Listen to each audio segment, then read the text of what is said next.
I think the lotteries are facing real competition for the first time in terms of iGaming. I mean, a lot of the lotteries realize that they need to be online. We need to innovate. We need to be the innovation drivers. We need to take that responsibility if we want to continue to grow the business. It's really important for business to be where the customers are. Yes. And to give them the proper relationship with your product. I mean, in a different kind of ways. Today, lotteries are probably one of the most trusted brands you will ever find in any country. They need to leverage that, but they need to be younger. They need to be more attractive to the younger player. The more they move in that direction, the more successful they are.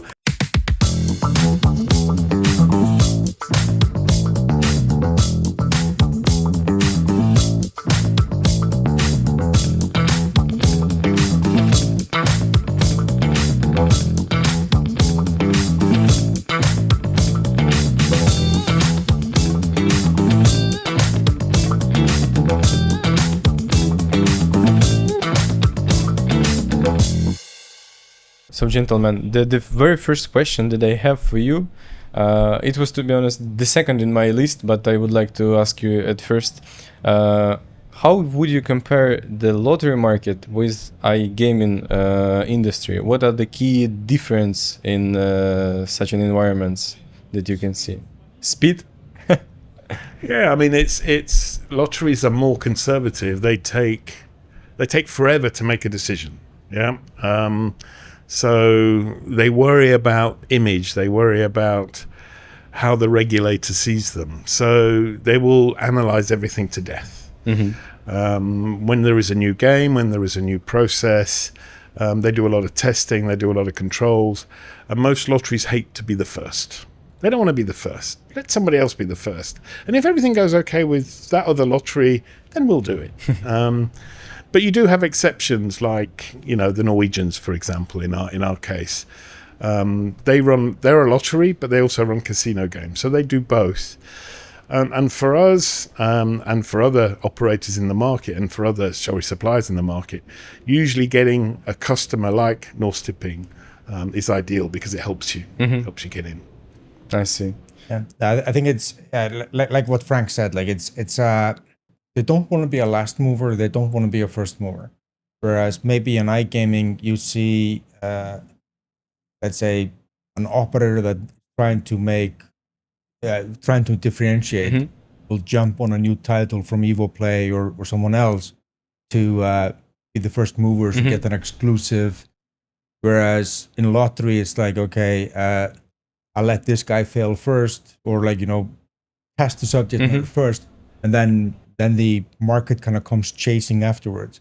I think the US is a really good example. Is like IWG did a really good job of entering that space, and with content that nobody else was providing at the time, and so they were like kind of like the first mover. Michigan was the let's say the groundbreaker, and everybody else has kind of been copying that model. Like everybody wants the Michigan model, because they've been very successful. Even with iCasinos in the US, in Michigan, they've still had consistent growth, consistent increase in GGR, NGR, and I think it's also like the time. Let's say the market is also a lot more stable. Like we have something new in iGaming. People might start seeing revenues fall off, or there's a regulatory change, and there's like an adaptation. Whereas in lottery, it's like it's kind of like a diesel truck, kind of like just chugging along. And then, you know, once in a while, like there's an upgrade that makes it a little bit more efficient, right? I see. But throughout the years, do you see any like changes in the industry? I mean, you've been a while in the industry. I mean, in the lottery and AI gaming and gambling at all. Do you see any changes that right now are shifting in lottery mindset, let's say? I think there are changes. I mean, I've been involved in lottery since '99. I mean, you saw a lot of changes. Yeah. Well, I say a lot of changes. I think the lotteries are facing real competition for the first time in terms of iGaming. I mean, a lot of the lotteries realize that they need to be online. Some aren't already. Some of them went online because it was like, oh, we need to be online. It's for an ego thing rather than a business. I see. And some saw it as a service. Okay, you're forcing me to be online because you want to buy a lottery ticket. I don't really want to do this, but I'll do it. Now they're realizing that that's where the revenue is. With the examples that Yoey just gave about Michigan, all of a sudden they see revenue going up like a skyrocket because it's online, so they need to be up to date. The difference is they are competing with iGaming companies now who move much more quickly, who have much more interesting games. So they're beginning to understand, hey, I need product. I need more interesting product. The challenge for them is then their platforms need to be up to date as well. And they're struggling at the moment with that. Yeah, that's true. I think it's, I think the major changes have been more around not only in retail and online, but like it's also in how lotteries work. Like internally, you see more lotteries moving into a more of an agile process, trying to. They can't control everything they do. Like there's government, there's regulation, but like internally they can be champions, right? And many of the good ones, they've kind of reinvented themselves around agile processes. Things like, like in iGaming, things like that we have never really thought of because we've always been agile, because of the age of the industry. But they've been adopting and also innovating in many ways, like nothing drastic that we see because there's risk associated with that, but slowly innovating, becoming being more capable of making quick changes.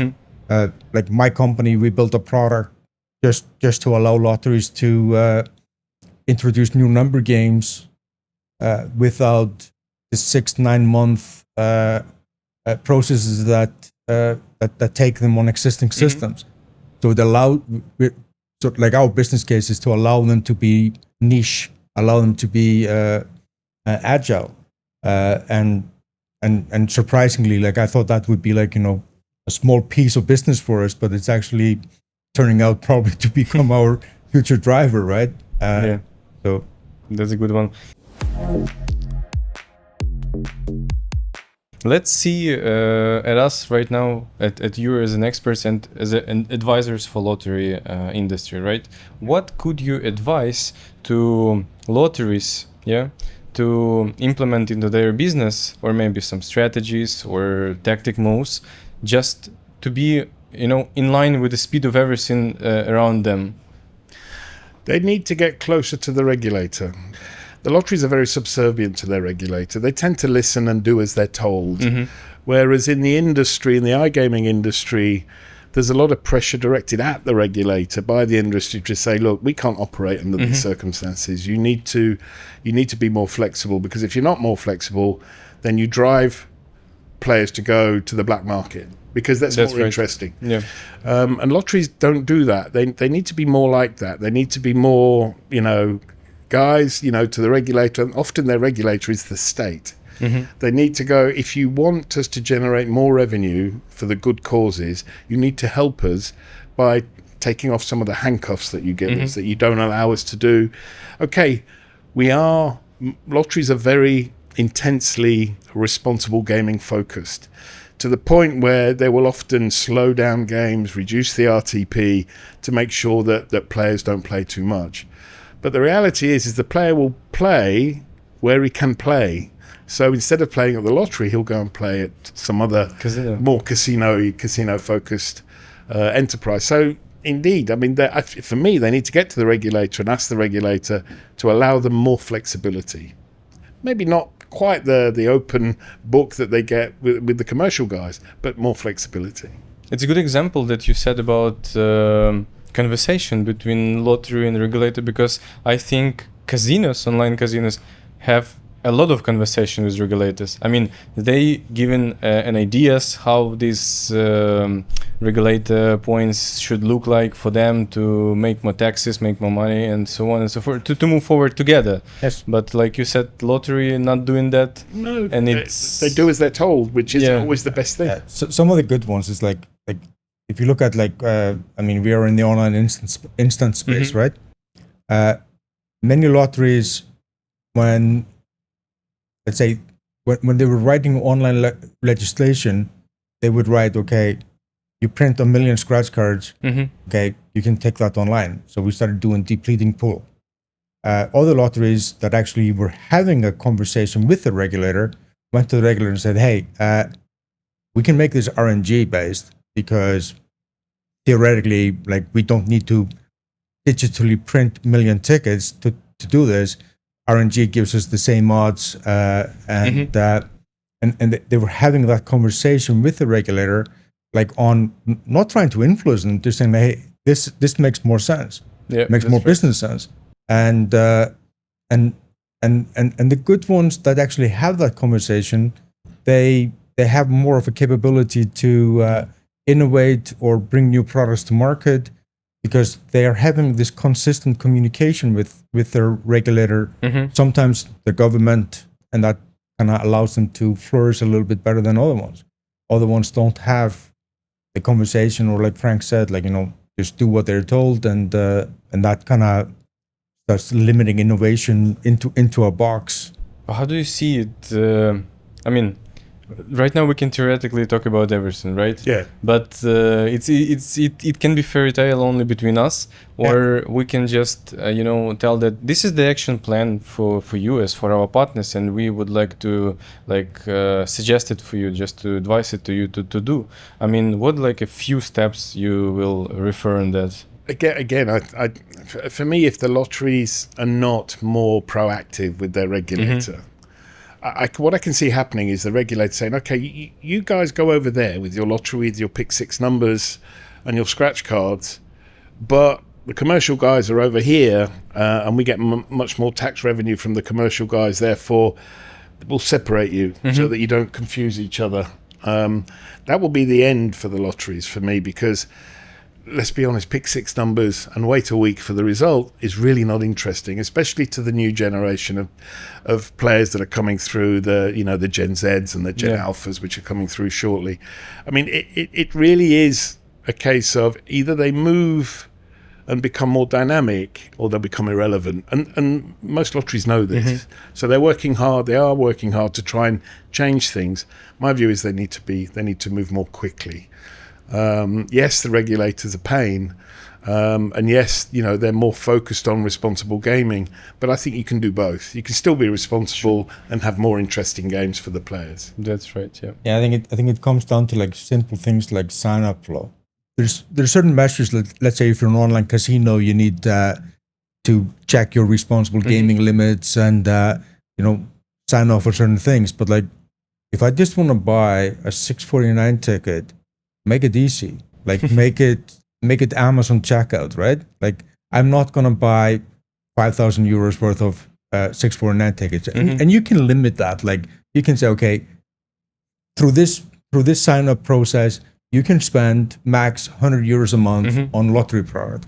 But it's one click. It's like it's quick buy, like Google Pay, and you can grab who I am, my email address, and it's done. But like we tend to fall into these boxes, like, okay, we need to treat all gaming equal and walk the players through this. And most of us today, like for myself, if I'm shopping online, if they don't have Google Pay and I don't have to register, I'm personally probably 80% more likely to do business with them versus if I have to register just to do a one-off purchase. So you can imagine how it is for lotteries. Like, we actually have to go through a more stringent process on registering. Like, if we can just kind of go back to basics. Okay, we allow me and Frank, or you, any of us, can walk into a tobacco store here in Barcelona and buy a lottery ticket, no questions asked. pay with a credit card or whatever, everybody's happy. But if I want to do the same online, all of a sudden, like I'm getting all these gains you have a for no reason. It does make sense. And specifically with lotteries that don't even offer any other product than number games, but like, so it's like smart moves to allow me to buy let's say the easy product that gets me in, and I'm fine with it if I want to play casino or if I want to play instant games. That they will ask me, okay, before you buy this ticket, could you please, fill out these things, because we want to make sure you don't do anything irresponsible. It's really important, I guess, for business to be where the customers are, to give them the proper relationship with your product. I mean, in a different kind of ways. Like we're talking about payments, payouts, we're talking about internal engagement and so on, motivation bonus system, right? Like everything that can engage your people inside the product. No, absolutely. And they will not only be engaged, but also like happy to use this product and to feel entertained, which is like the most important part of our entertainment industry, let's say. I think you have to remember where lotteries came from. I mean, a lot of the lotteries in Europe, especially in Germany, for example, came to be after the Second World War. They needed to generate money for good causes because the whole of Europe was in disrepair. It wasn't about entertainment. No, it was about generating money. And then, as everything recovered, as countries grew wealthier, it became more about, okay, well, let's give some money to culture, let's give some money to the disabled, let's give some money to sports, etc. And that's all very well. But a lot of the old restrictions remained, and the old philosophies remained. The retailers would often be not supermarkets, but tobacconists, corner shops, mom and pop stores. It's not the case in them. Those places don't exist. And your average millennial or Gen Z, they don't go to a newsagent. They take their news online. They don't smoke so much more than they vape, and they do their shopping online. So the lotteries need to move in that direction, in my view, and the more they move in that direction, the more successful they are.